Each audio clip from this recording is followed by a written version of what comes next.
We're given this table over here that's already set up for us, and we're to find the count, the number of transactions. It starts with Charlie in Middle East, Charlie in Asia, Charlie in EU, and Charlie USA, and everything else has been set up for us. So we need the counts, the number of transactions. I'm going to click in K3, and I'm going to click equal, and we need counts, so I'm going to use the count for that one of those functions. There are a number of count functions. The first count function just counts the number of cells in a range that contains numbers, any number.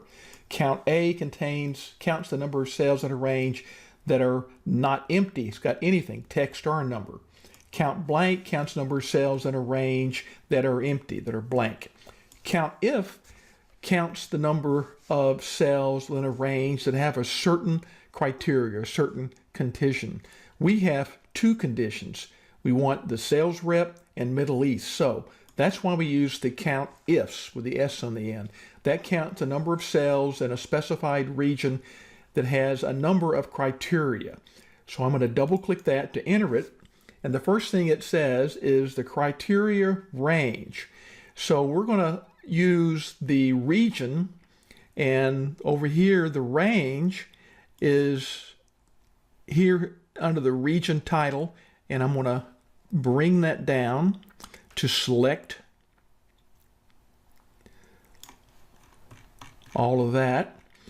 That's my range. Put a comma. My criteria is the region up here, K2, comma. My next criteria is the sales rep. So the range for the sales reps right there. Make sure they match up.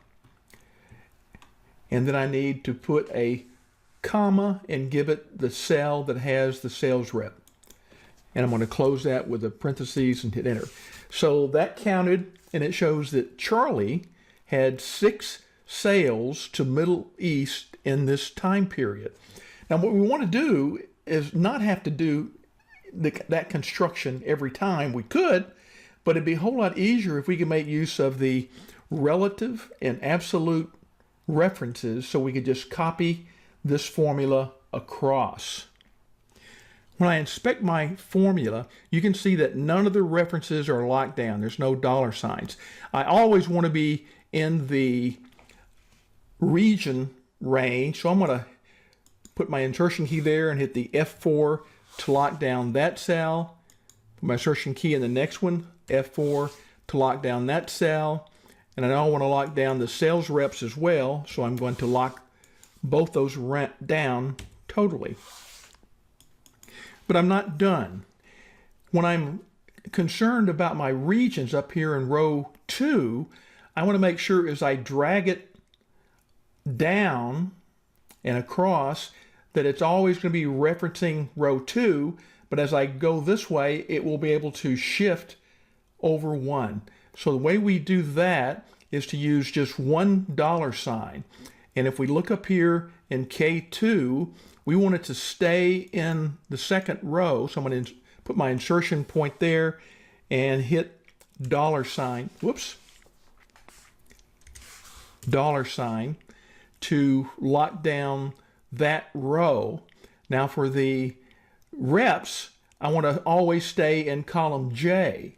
So I want to lock down the J, and I put my dollar sign there and hit enter. And so now I can copy this down and get those correct, and then get my plus and copy it across.